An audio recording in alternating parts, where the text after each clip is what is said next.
नमस्कार दोस्तों। आज फिर मैं आपके लिए ज्ञान से भरी एक कहानी लेकर आया हूं।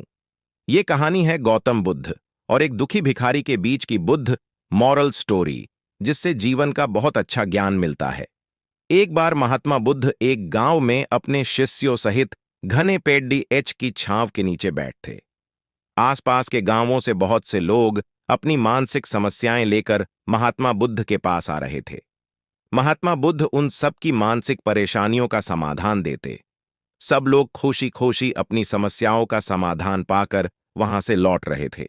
वहीं से कुछ दूर बैठा लोगों को बुद्ध के पास जाते देख एक दुखी भिखारी अपने भाग्य को कोसता हुआ यही सोचने लगा कि अभी कुछ देर पहले तो ये लोग दुखी मन से मुंह लटकाए उन महात्मा के पास गए थे, और अब इतना खुश होकर कैसे वापस लौट रहे हैं। आखिर माजरा क्या है, जरा मैं भी जाकर देखूं कि वो महात्मा ऐसा कौन सा खजाना बांट रहा है इन लोगों को। वे इतने प्रसन्न हुए कि उनके चेहरे लाल हो गए।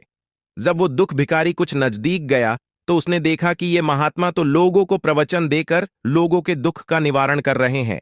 ये देखकर भिखारी के मन में भी तीव्र इच्छा हुई कि क्यों न मैं भी इन महात्मा को अपना दुहक बताऊं। मुझे भी अपने दुख का समाधान अवश्य मिलेगा।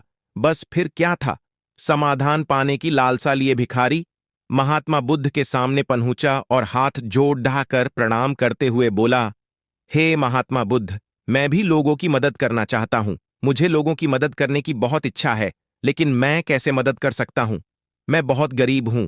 मेरे पास न तो पैसे हैं और न ही कोई ऐसी चीज जिससे मैं किसी की मदद कर सकूं। मैं कोशिश करने पर भी किसी की मदद नहीं कर सकता। मुझे भगवान ने इतना गरीब क्यों बनाया? हे महात्मा, मुझ पर कुछ कृपा करो। इतना बोलते हुए भिखारी रोने लगा। महात्मा बुद्ध बोले, आप बहुत अज्ञानी हैं, क्योंकि आप अभी तक इस भ्रम में जी रहे हो कि तुम्हारे पास कुछ नहीं, जबकि दूसरों को कुछ देने के लिए तुम्हारे पास बहुत कुछ है। तुम बिना धन और वस्तु के भी दूसरों की मदद कर सकते हो। तुम्हारे पास जुबान है, जिससे तुम मीठे शब्द बोलकर किसी के दुखी चेहरे पर मुस्कान ला सकते हो। इन्हीं शब्दों की ताकत से तुम किसी के भी टूटते हौसलों को फिर से मजबूत कर सकते हो। इन शब्दों की शक्ति से आप किसी के भी मन में सकारात्मक विचारधारा के बीज बो सकते हैं और उसे गलत रास्ते पर जाने से रोक सकते हैं। तुम्हारे दो हाथों से किसी भी कमजोर या लाचार व्यक्ति की सहायता कर सकते हो। आपके दो आंखें किसी अंधे को रास्ता दिखा सकते हैं। तुम किसी के लिए दुआ कर सकते हो। यह हो सकता है कि उनके बुरे काम फिर से हो जाएं।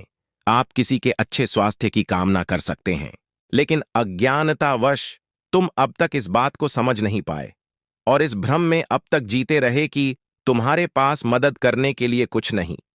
किसी की मदद करने के लिए धन और वस्तु का होना अनिवार्य नहीं है। बिना धन और वस्तु के भी हम कई प्रकार से लोगों की मदद कर सकते हैं। महात्मा बुद्ध के ज्ञान से भरे ये सुंदर शब्द सुनकर भिखारी के चेहरे पर मुस्कान आ गई और वह खुशी से झूमता हुआ वहां से चला गया। इस बुद्ध मॉरल स्टोरी से हमने क्या सीखा? दोस्तों, महात्मा बुद्ध की इन बातों से बहुत कुछ सीखा गया। आजकल बहुत से लोग यह सोचकर दुखी होते हैं कि मेरे पास ये नहीं है, बल्कि जो आपके पास है उसी में संतुष्ट रहना सीखें और बिना मतलब के लोगों की मदद करें। इन्हीं से आपको परम सुख की प्राप्ति होगी। तो दोस्तों, ये बुद्ध मॉरल स्टोरी आपको कैसी लगी जरूर बताना।